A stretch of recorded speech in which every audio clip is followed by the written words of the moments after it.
Cuando hablamos de mitos, entendemos que son una especie, una suerte de historias fantásticas que crean las culturas, los pueblos atrasados, ignorantes, pues para rellenar todas esas lagunas de desconocimiento que tienen y lo hacen utilizando puramente la fantasía, sin absolutamente ningún contacto con ningún tipo de realidad ni con nada que sea absolutamente verídico, ni siquiera creíble.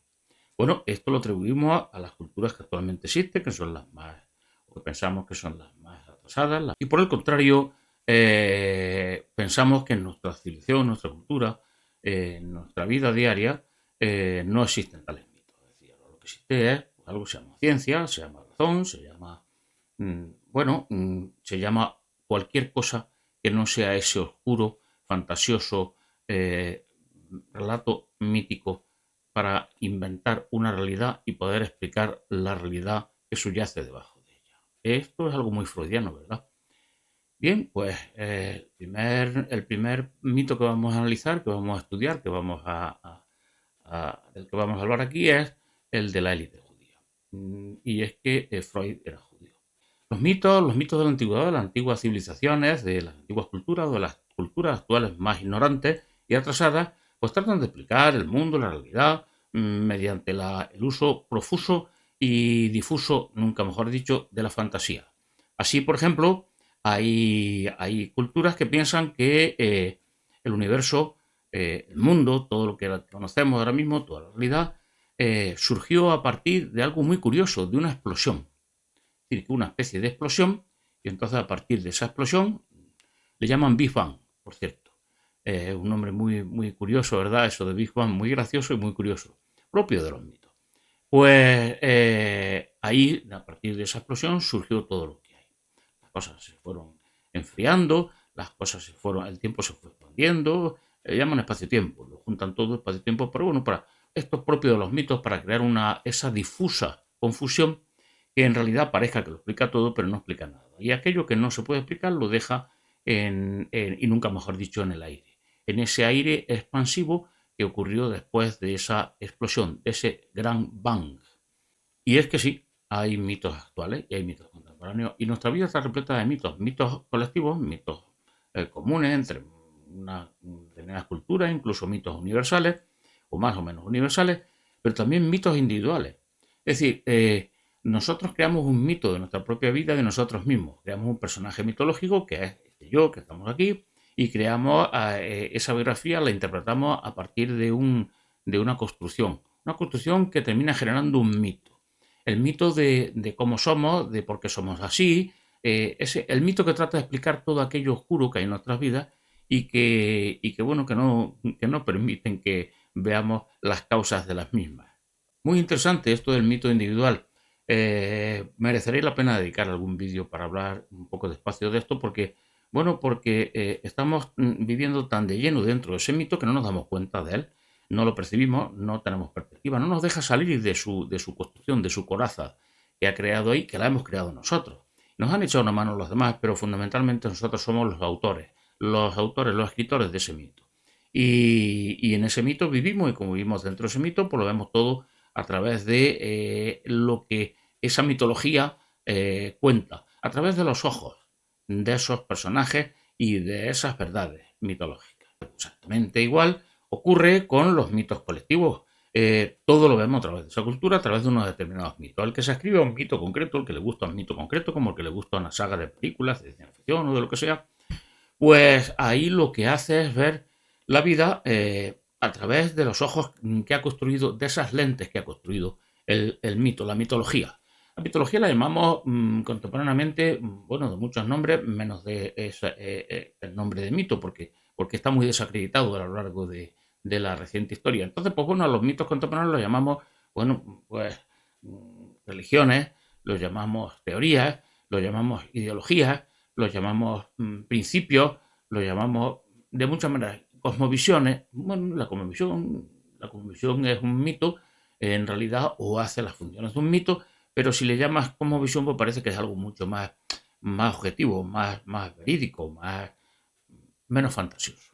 No hay nada como salir del mito, contemplar los hechos desnudos en su sencillísima desnudez, en su clarísima sencillez, escuetos, sin verborrea, sin relato mitológico ninguno, para darnos cuenta de que efectivamente estamos viendo la realidad o estamos mal viendo la realidad deformada por las lentes de esos mitos. Mitos que, vuelvo a repetir, pasan desapercibidos, tanto sobre todo los mitos individuales, nuestro propio mito desde el que estamos dentro, del cual estamos encerrados, no digo viviendo porque no estamos viviendo ahí, estamos encerrados, y los mitos colectivos que, vuelvo a repetir, que son esas ideologías, esas creencias, esas doctrinas, esas religiones, esos principios, esos valores, esos manuales de funcionamiento que dicen cómo hay que ver el mundo, cómo hay que reaccionar ante los sucesos y cómo hay que comportarse. Es una especie como el manual este de funcionamiento, el manual que viene dentro de los aparatos, los ordenadores, los coches, todo tiene su manual de usuario. Pues nosotros tenemos incorporado esos manuales de usuario, nos escribimos un manual de usuario y entonces nuestra vida la conducimos, y nunca mejor dicho, tal y como dice, recomienda o en la mayoría de los casos ordena ese manual de usuario. Y aquí tenemos este primer mito que está construido en base no a verdades y mentiras, sino a la interpretación, a una determinada interpretación de unos determinados hechos a los que se les reviste de verborrea, de una impresionante verborrea. ¿Para qué? Para ocultar la sencillez de su hecho consumado, de lo que constituye la esencia de los hechos. Pues bien, uno de los mitos contemporáneos, actuales, actualísimos, de mayor éxito en taquilla es el de la élite judía. Las élites judías, bueno, las élites sionistas, los házaros, en fin, muchas versiones, muchos apodos, muchos alias. Pero en el fondo siempre se acude al mismo lugar. El mismo lugar son, pues, bueno, los judíos. Los judíos actuales que arrastran atrás una tradición que de alguna manera sirve de apoyo para construir este mito. Y la otra gran pata para construir este mito es el del papel que han desempeñado los judíos, especialmente en Europa y el mundo europeizado. O, para ser más exacto, el papel que se les ha permitido realizar a los judíos en Europa y el mundo europeizado. ¿Y de dónde vienen estos judíos? ¿Dónde vienen estas élites judías? ¿Y por qué son élite? ¿Y por qué son objeto primoroso para poder atribuirle este elitismo, esta superioridad, este supremacismo?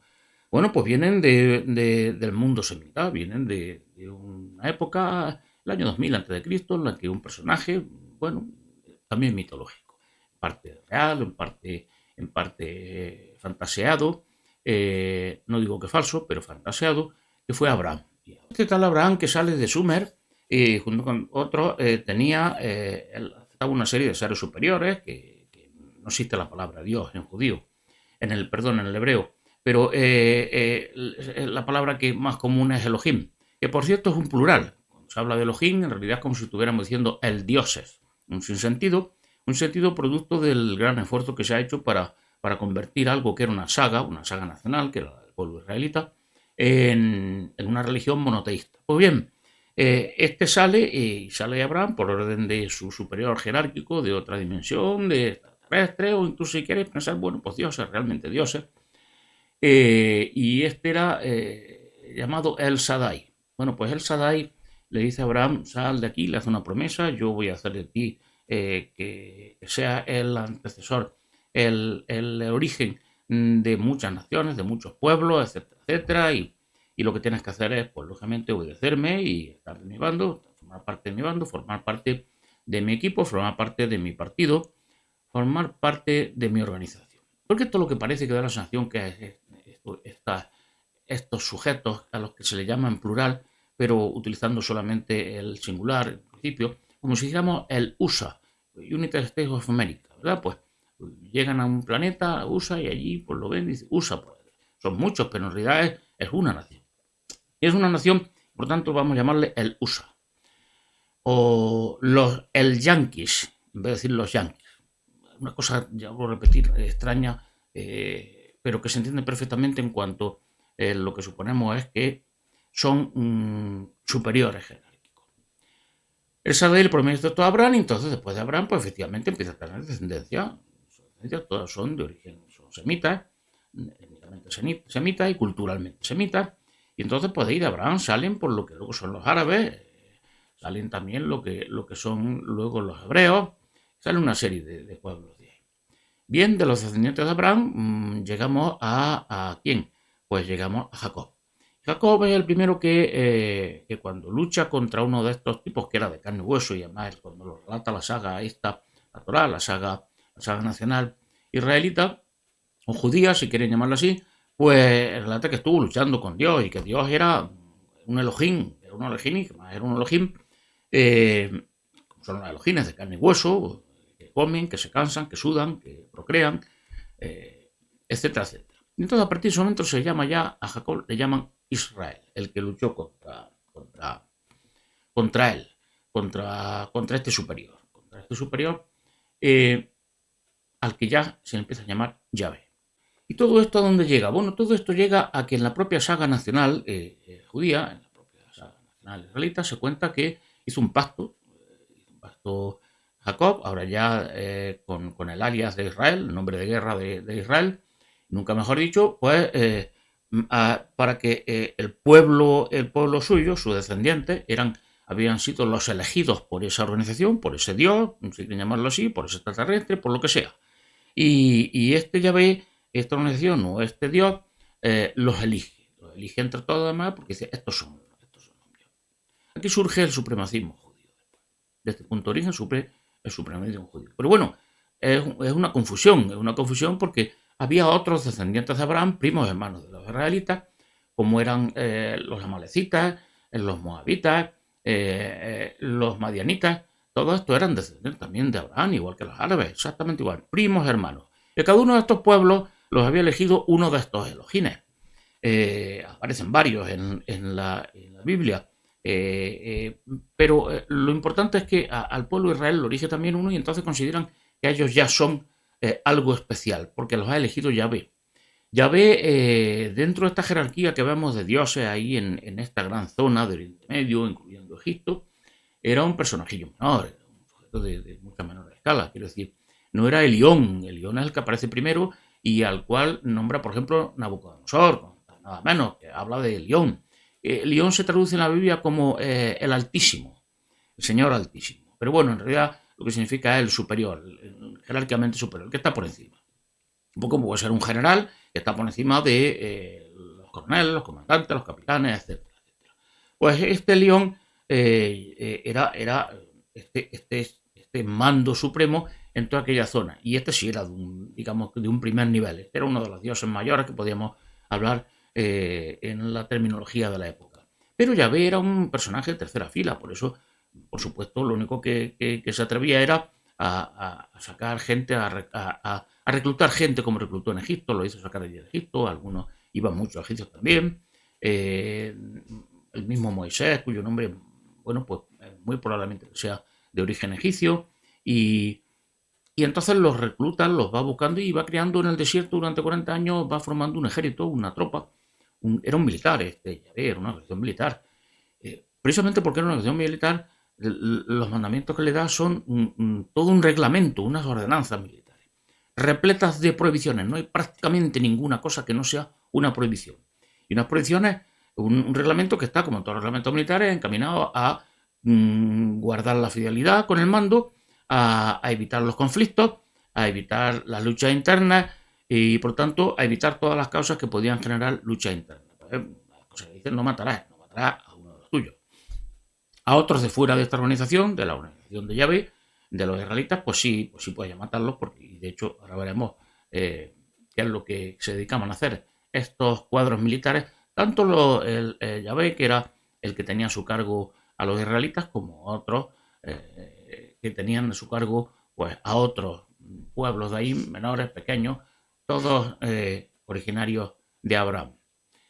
Yahvé les promete que si son fieles a él, y que si no se van con otros Elohim, que si no cambian de bando, que si no hacen como luego, por cierto, luego cambió de bando Sodoma y Gomorra y así les pasó lo que les pasó.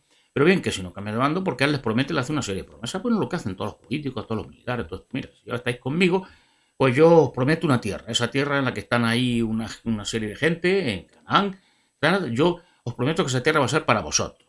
Vamos, estáis aquí en el desierto, pues no os preocuparos que esa tierra os la voy a dar, pero tenéis que ser fieles a mí, tenéis que establecer una alianza, literalmente una alianza política. Luego quieren los tintes de alianza religiosa, pero en fin, originalmente una alianza política, en el que a cambio de su lealtad, de su subordinación, pues esta organización les promete. Y yo entonces, claro que es lo que hace formarlos militarmente, ¿para qué? Ya en época de Moisés, para que se lancen a la conquista de esa tierra prometida. Tierra prometida que la consiguen a sangre y fuego, literalmente a sangre y fuego.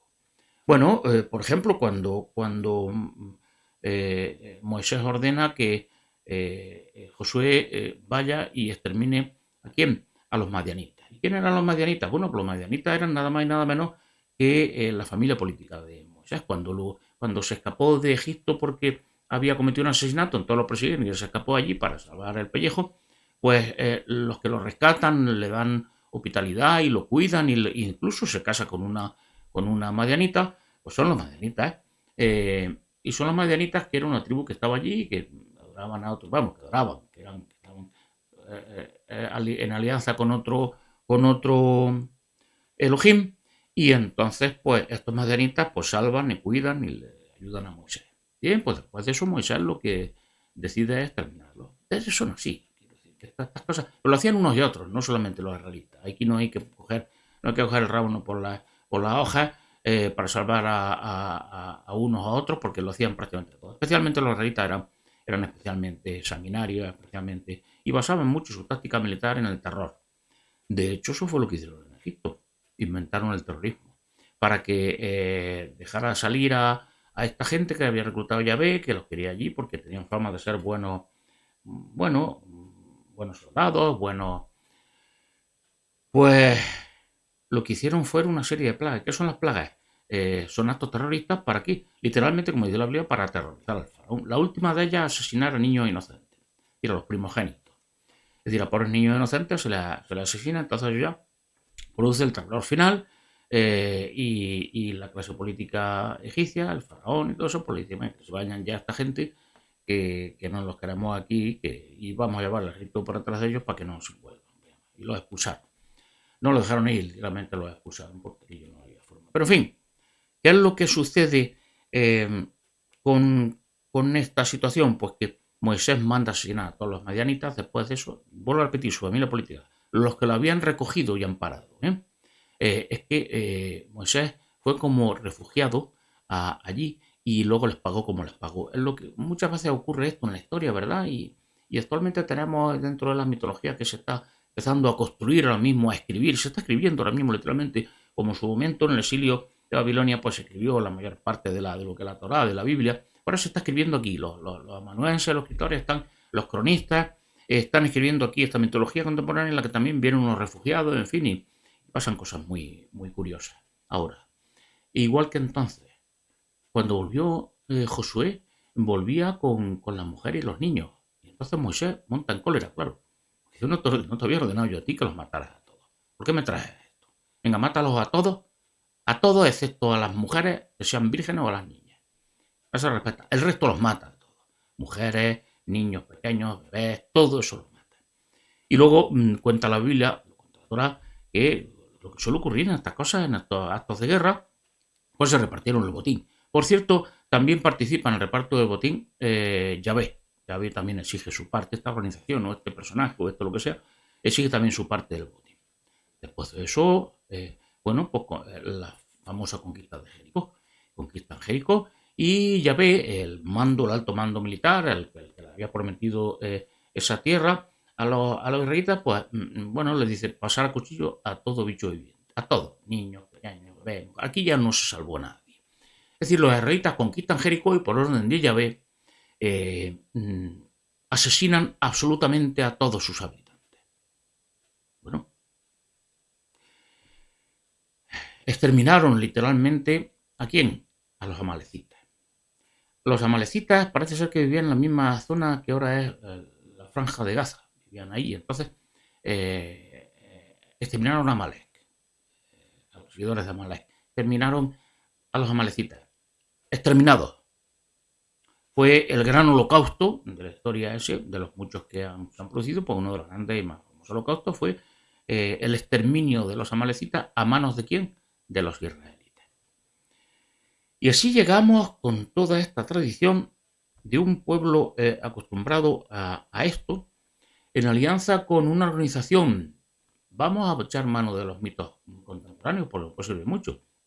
Puede ser un dios, puede ser Dios, este Dios que siguen los judíos y que siguen los cristianos, pero los cristianos nicenos, esos que se han apropiado el nombre de cristianismo y de Cristo, pero que es una religión inventada, como ya hemos hablado en otro vídeo anterior, una religión inventada en el concilio de Nicea por Constantino, que ordenó crear esta constitución a medida suya, a medida del imperio, a medida de las necesidades políticas, sociales, culturales del imperio. Pues bien, este Yahvé lo que hace es prometer esta tierra prometida a los israelitas, la conquistan finalmente mediante guerras de exterminio y de terror, y bueno, se instalan ahí y entonces establecen un férreo control, digamos, un control militar, un control político, religioso total, un mito ideológico de creencia que ocupa todos los espacios de la existencia. Te dice cómo tienes que vivir, cómo tienes que comer, a quién tienes que rezar, cómo tienes que rezar, con quién tienes que casarte, cómo no tienes que casarte, cuándo tienes que tener relaciones sexuales, cómo no, si puedes ganar dinero de una manera o de otra, invade todo el... Exactamente igual que quién, pues que uno de sus primos hermanos, que ahora mismo los tenemos muy cerca de aquí, los ismaelitas son los árabes. Y en concreto los árabes pues generan una ideología o crearon una ideología exitosísima que se llama el Islam, que es igualmente una ideología que es un ordenamiento militar absoluto, una especie de legislación total y totalitaria que regula todos los ámbitos de la existencia. Pues esto era lo que sucedía en el mundo judío. Esto en el mundo judío sucedía pues cuando nació Jesús, que por esto su nombre real es Josué. Jesús es una especie de derivación, luego que el griego ha ido cambiando, pero en realidad el que conocemos como Jesús se llamaba Josué. Igual que ese general, que ese militar que estaba a las órdenes de Moisés y que pasó cuchillo a los habitantes de Jericó y exterminó finalmente a todos los madianitas. Pues bien, hay un momento en esa época de Jesús, un poco después, en el que los romanos, hartos ya de esta gente levantisca, de esta gente, es que estaban igual allí, igual que estaban en Egipto. La gente, bueno, pues muy belicosa, muy violenta, muy guerrillera. Era gente muy conflictiva. Lo eran en Egipto y lo fueron luego en el Imperio Romano, que se negaron a cualquier romanización, y además estaban en constantes disputas en contra del control y de la dominación romana. Bien, esto concluye con qué. Bueno, esto concluye con la destrucción del templo, la destrucción de Jerusalén, parte de Tito, y la diáspora. Es decir, ya había habido una diáspora anterior, pero se produce la gran diáspora en ese momento. Todos los judíos se marchan y se marchan fundamentalmente, bueno, pues donde tenían ocasión, que eran todos los lugares, y a Europa. Y en Europa, pues, cuando se instaura esa nueva religión llamada, que se apropia el nombre de cristianismo, del cristianismo original, y que es el cristianismo niceno o nicénico, que no se olvide nunca, porque los que ahora piensan que son cristianos, en su inmensísima mayoría, lo que son es cristianos nicenos. No son cristianos originales, ni no son cristianos así, el único cristianismo verdadero, el único Dios verdadero, nada de esto. Es una interpretación del cristianismo que le vino de maravilla a Teodosio y que impuso por la fuerza y por la violencia, en un nuevo nombre la impuso Teodosio I el Grande. Pues bien, en estas circunstancias, en Europa, en la diáspora, los judíos empiezan a ser ¿qué? Pues empiezan a ser mal vistos. Le pasó en Egipto, le pasa en el Imperio Romano. Son unos personajes que son muy difícilmente adaptables a otra cultura. Bueno, ¿no nos recuerda esto también a sus primos hermanos, los del Islam? Se le prohíben los oficios a los judíos. Entonces, ¿qué pueden hacer los oficios? Bueno, los judíos lo único que pueden hacer es invadir un espacio, el espacio de lo intangible, el espacio de verdad, porque muchas veces incluso no podían tener posesión, no podían tener propiedades, no podían ejercer ningún oficio, como hemos dicho, y entonces empiezan a especializarse en qué. Bueno, la diáspora judía permite algo muy curioso, y es que los judíos están en todas partes. Conservan sus tradiciones, conservan su lengua, tienen una relativamente fuerte cohesión como grupo étnico y cultural, y entonces lo que hacen es que aprovechar este estar en todos los lugares. ¿Para qué? Pues para crear algo, algo muy ingenioso, que es apropiarse de las finanzas. Prestamistas. ¿Y por qué prestamistas? Bueno, porque en el mundo cristiano no se permitía cobrar intereses, no se permitía este negocio financiero como lucro.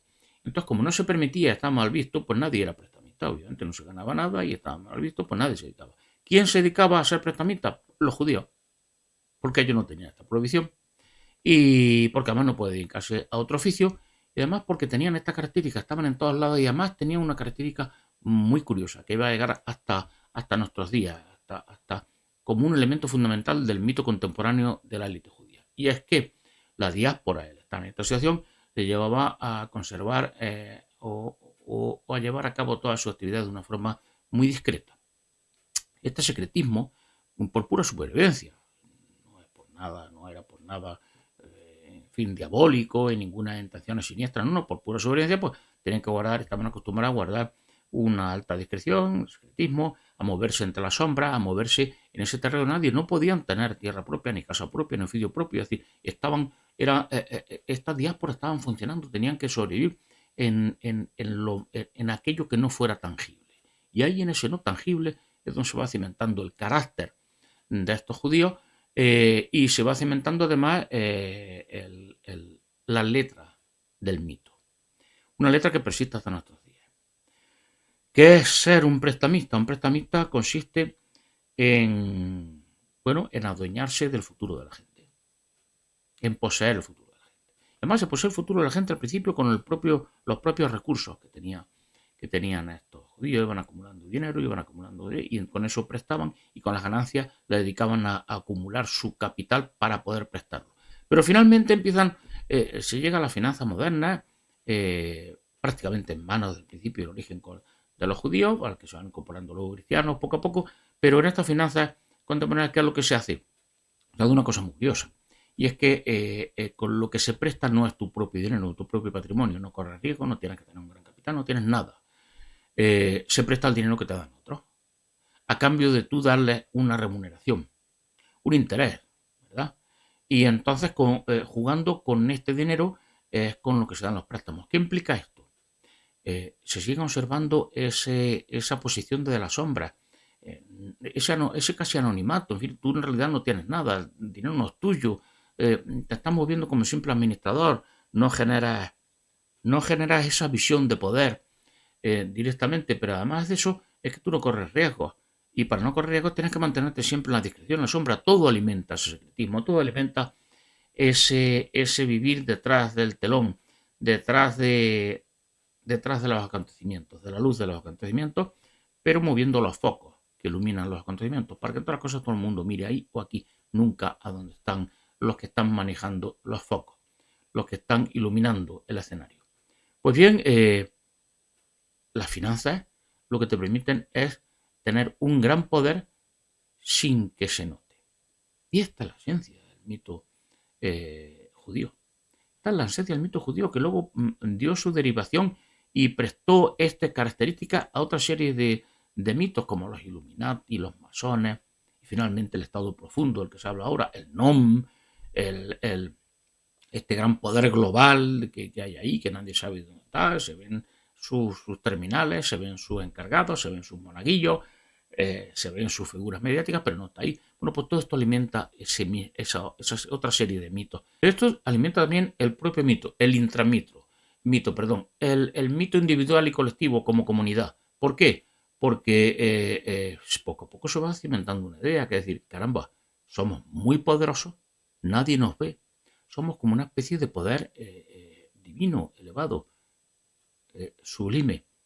Somos poderosos y estamos manejando muy poco una sociedad enorme, los Goyim. a ver si es verdad esto que nos dijo Yahvé, que somos el pueblo elegido y que estamos destinados a gobernar la tierra y a manejar todas las resueltas del poder. Quizás sea esto verdad. Y ahí comienza el mito de los propios judíos que empiezan a creérselo, y además esta propia creencia, y al empezar a comportarse de alguna manera con esta especie de tics, de estos tics de superioridad, de supremacismo, de pueblo elegido, de poder en la sombra, de suprema inteligencia, de estar por encima del resto de los humanos. Todo esto de alguna manera es que es muy halagador, es que es muy embriagador. Y todo esto al final empieza a hacerles comportarse, a tener tics supremacistas, estos tríos oscurantistas, estos tics de élite. Y empieza a construirse el gran mito de la élite. En este caso, la élite judía. Pero como hemos dicho, que luego va a prestar esta característica a otra serie de élites en las cuales es verdad que siempre se encuentran presentes, y además de forma mayoritaria, dentro de estas minorías celestes, los judíos. Bueno, si empezamos a hacer la lista de los judíos que están presentes en las grandes organizaciones políticas, en las grandes organizaciones empresariales y, por supuesto, en las grandes organizaciones financieras, también en la construcción de las grandes ideologías y creencias de la actualidad, encontramos en su inmensa mayoría a judíos. Desde Karl Marx, ya he dicho, hasta los actuales, digamos, CEOs, a los jefes de instituciones como BlackRock, el Vanguard, los grandes fondos de inversión que hay en el mundo, que manejan dinero muy superior al Producto Interior Bruto de todas las naciones de la Tierra, excepto China o Estados Unidos. O sea, Vanguard y BlackRock manejan más dinero que todas las naciones de la Tierra, excepto estas dos grandes superpotencias. El poder es enorme. La capacidad para influir es enorme. Y además, vamos a fijarnos en una cosa, se mueven siempre con la misma discreción. Estas empresas, estos grupos financieros, se mueven con esa discreción que les permite actuar desde la sombra. Actuar desde la sombra para no llamar la atención y para controlar los acontecimientos sin que se sepa que ellos son los que están controlando acontecimientos. Es decir, comprando, alquilando los servicios de actores, de personajes, de encargados, bueno, de escenificadores que están ahí dando la cara a través de todo esto. Y todo esto es verdad, el mito forma parte. Los mitos tienen una gran parte de realidad, pero esa realidad está luego distorsionada por la propia visión mitológica que se tiene del mito dentro del propio mito. En este caso, a los judíos de sí mismos.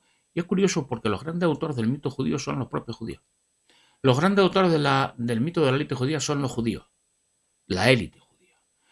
Y esta élite judía parece que actúa desde la sombra y además se ve su rastro no solo en la ideología, en la economía, en las finanzas, sino que se ve su rastro en acontecimientos históricos que son extraordinariamente oscuros. Murieron millones de pobres judíos a manos del nazismo. El nazismo era socialismo. El socialismo está creado por un sujeto que se llama Karl Marx, que era judío. Abuelos, los dos abuelos judíos, su padre judío, se convirtió luego al protestantismo precisamente para escabullirse, para escapar de esa prisión, para no ser señalado, para moverse en la sombra, para poder actuar con mayor independencia, con mayor libertad, con mayor discreción. Pero era judío, Karl Marx.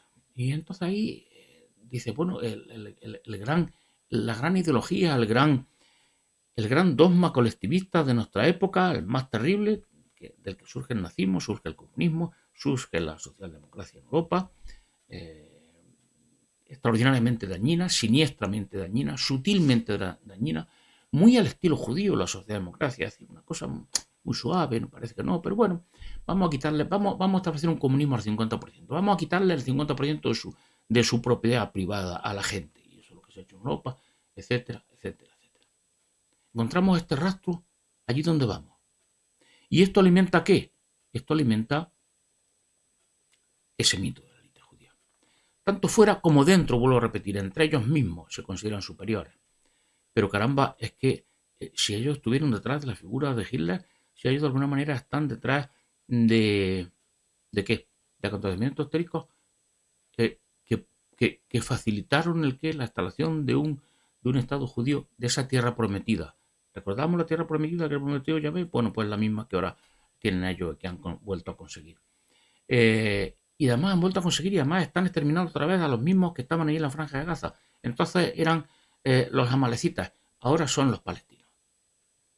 Étnicamente los mismos, primos hermanos de los judíos.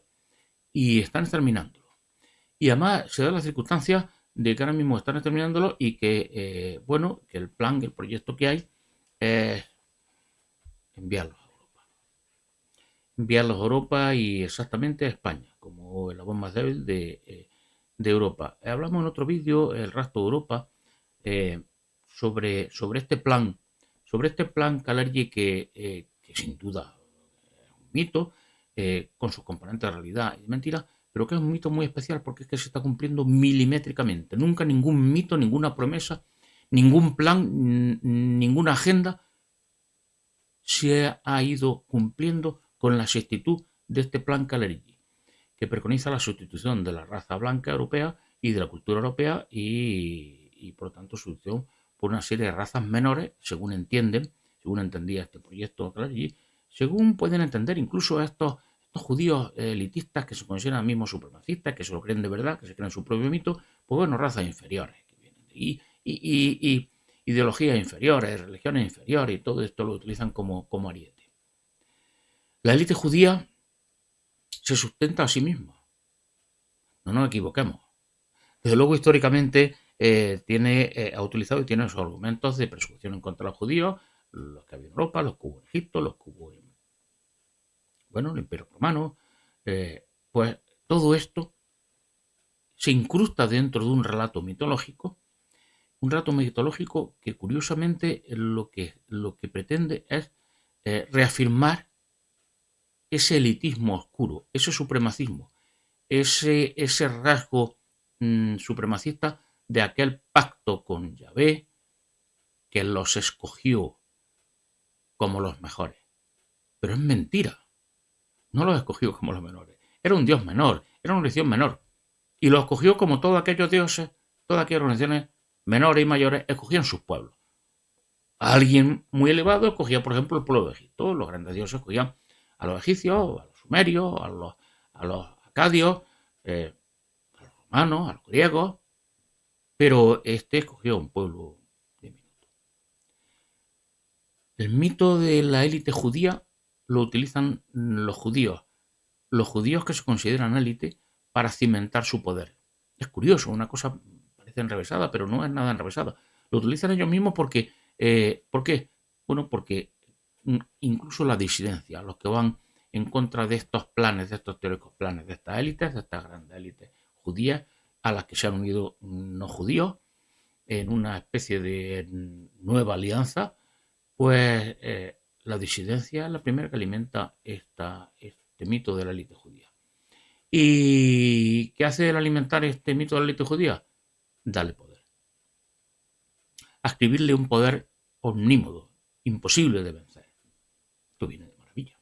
Pero además preserva dentro de eso el oscurantismo, el anonimato de estos autores, de estos grandes poderosos que su característica fundamental es el anonimato, el estar oculto. Realmente esta élite judía cree su propio mito y está intentando hacerlo realidad, llevarlo a realidad. El mito de dominar el mundo, imponiendo sus creencias, imponiendo su modelo de vida, imponiéndose a ellos como minoría suprema. Todo parece que sí, todo parece indicar que sí. Pero todo parece indicar que sí, como se indican siempre las cosas en los mitos. Y con esa suerte de hechos mezclados con fantasía.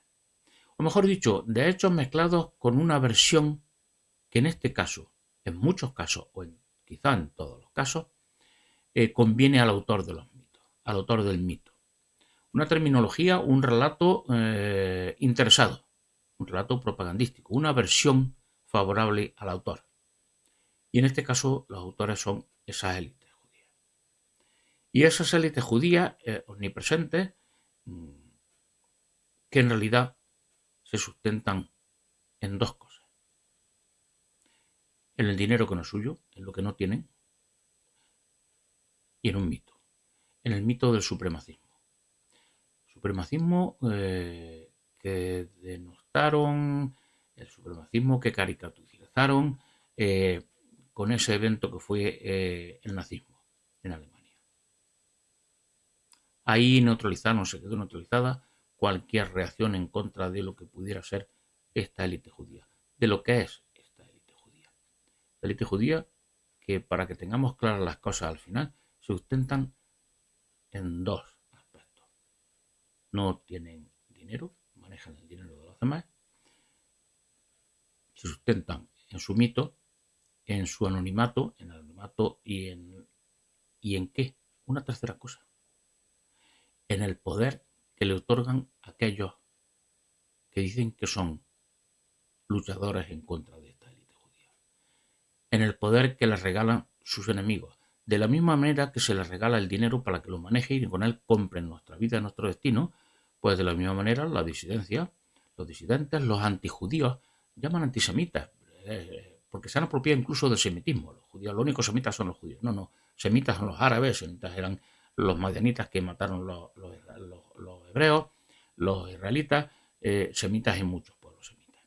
No son los únicos semitas. Pero en fin, se apropian de este poder que le regalan los antisemitas, los disidentes, los que están en contra de esta élite. Le regalan ese poder. Todo regalado. ¿Por qué? Bueno, porque se han especializado en vivir ¿de qué? De lo intangible, de lo de los demás. Porque no podían tener oficios, no podían tener tierras, no podían tener nada, ni casa, ni una nación, ni una tierra propia. Por eso esta élite judía se ha apropiado incluso de los propios israelitas, que en su mayoría no son judíos, sino que son unos más a los que dominar.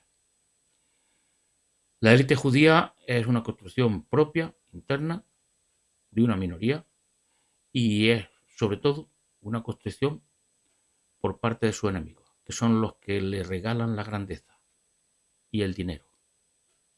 Y además, los que les permiten vivir en el anonimato. Porque lo único que sí es cierto es la tremenda represión, el enorme aparato represor en contra de señalar a estos judíos, a esta élite judía. No se habla de judía, claro, pero se prohíbe hablar de los judíos. El antisemitismo es uno de los grandes, si no el primer pecado convertido en delito, es decir, en el primer delito de opinión. Y sobre este delito de opinión han construido o ejercen su poder, mejor dicho, ahora mismo. Por tanto, ¿qué debemos hacer? Bueno, no regalar el dinero a nadie, no regalar el poder a nadie, no crear y alimentar estos mitos y señalar, hacerlo salir del anonimato. Hacerlo salir del anonimato como unos poderosos más. Y cuando empiecen a gritar, diciendo, ay, es que vais en contra de los judíos, del pueblo judío, no, vamos en contra de vosotros, poderosos. Si vosotros estáis apuntando a los judíos, a los israelitas dentro y fuera de Israel. Esto es lo que es. El mito se destruye como con la sencillez de los hechos. La sencillez de los hechos, ¿cuál es? Hay una minoría que pertenece a un grupo cultural y étnico, sobre todo cultural, una minoría que maneja el dinero de los demás, con el dinero de los demás los maneja a esos demás, que son los que le llevan sus bancos, sus inversiones, etcétera, porque ellos tienen muy poco para y que se amparan en el anonimato que le regalamos entre todos y que ejercen su poder desde el poder que se les supone. Que se les supone porque al estar en esa sombra es muy fácil, ahí en esa oscuridad, ver monstruos poderosísimos, como los ven los niños. Pues bien, vamos a dejar de ver monstruos en la oscuridad y traer las caras de esos poderosos que no tienen nada y ellos sí que son felices. no tienen nada porque tienen todo lo suyo y lo ganan. Y una última cosa, un curiosísimo elemento mitológico o piranoico. A partir del momento en el que empiezo a hablar de la represión, de que se impide o de que se quiere impedir hablar de los judíos, de cómo se construye ese delito de odio, originalmente en torno a la protección de esta élite judía, de repente hay un extraño fenómeno acústico y mi voz se desdobla, se queda difusa. Casi podríamos decir que se microsabotea. Esta es la élite judía